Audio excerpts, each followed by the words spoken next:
Dajjal adalah seorang manusia pendusta dan penebar fitnah terbesar yang lahir dari keturunan Yahudi atau Yahudja. Dalam berbagai riwayat, Dajjal kelak akan dibunuh oleh Nabi Isa alaihissalam atas izin Allah Subhanahu wa Ta'ala di akhir zaman. Peristiwa ini menjadi salah satu tanda-tanda terjadinya hari kiamat. Dajjal bukan jin ataupun makhluk lain, tetapi ia manusia yang ditangguhkan ajalnya seperti halnya Nabi Isa alaihissalam. Dajjal lahir di negeri Samirah atau Samaria, negeri kecil di Palestina warisan Nabi Sulaiman. Negeri Samirah ini berasal nama seorang Bani Israel atau Musa Samiri, pembuat berhala sapi emas. Ia pengikut Nabi Musa alaihissalam yang kemudian sesat dan merupakan tokoh kafir yang disebut dalam Al-Quran. Dajjal lahir dari seorang ayah dan ibu keturunan Yahudja atau Yahudi yang ke-31 tahun tidak dikaruniai anak.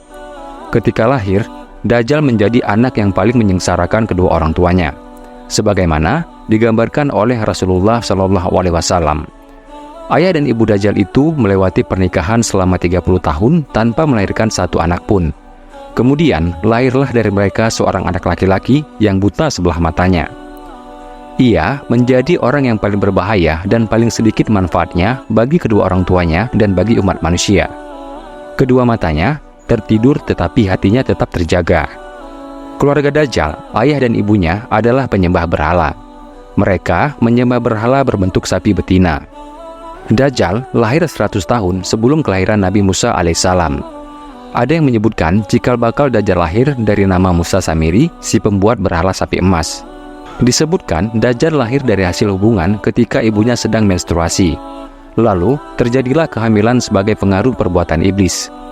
Dikisahkan, pada malam yang menakutkan, diiringi embusan angin dan hujan lebat, pasangan suami istri itu mendengar suara dari patung sapi betina yang mereka anggap sebagai Tuhan mereka. Kemudian, patung itu memberitahu kepada mereka akan kelahiran seorang anak.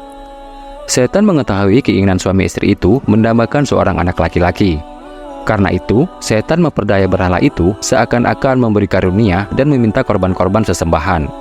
Demikianlah cara setan menipu daya manusia. Perempuan itu pun melahirkan anak lelaki, tetapi kedua matanya cacat sejak lahir. Bayi itu suka tidur malam dan siang dan jarang bangun. Sejak kelahirannya, Dajjal tidak mau menyusui dan selalu tertidur, hingga mengakibatkan payudara ibunya mengalami pembekakan hebat dan menimbulkan panas yang luar biasa. 2 bulan kemudian ibunya meninggal. Ayah Dajjal berpostur tinggi, gemuk, dan memiliki hidung seperti paruh burung, sedangkan ibunya berbadan gemuk. Kedua tangannya panjang dan memiliki payudara yang besar. Anak itu sangat membahayakan kedua orang tuanya dan juga umat manusia. Bukan hanya ibunya saja yang merasakan kesengsaraan, sang ayah pun demikian. Adapun kesialan yang dibawa Dajjal bagi ayahnya ialah setelah kira-kira 4 tahun. Dajjal hanya diam dan tidur saja sejak kelahirannya. Pada suatu malam, anak itu bergerak merangkak seperti balita. Ia berjalan ke arah patung-patung berhala, kemudian tidur di sisi patung itu. Sang ayah pun bangun keesokan harinya dan mendapati anaknya tertidur di pangkuan patung Tuhan mereka. Ayahnya memanggil tetangganya dan berita itu menyebar luas. Penduduk sekitar berbondong-bondong datang untuk menyaksikan hal tersebut. Kemudian hakim kota mendengar dan ingin memiliki anak itu yang dianggap dapat membawa keberkahan. Maka diutusnya mata-mata untuk membuat siasat. Maka dihadapkannya lah ayah Dajjal kepada hakim kota dan dipaksa untuk mengaku bahwa kabar berita itu adalah hasil rekayasa dirinya semata. Karena itu, ayah Dajjal dipaksa mengaku bahwa dirinya lah yang telah mengangkat anaknya dan menaruhnya di pangkuan patung sapi itu.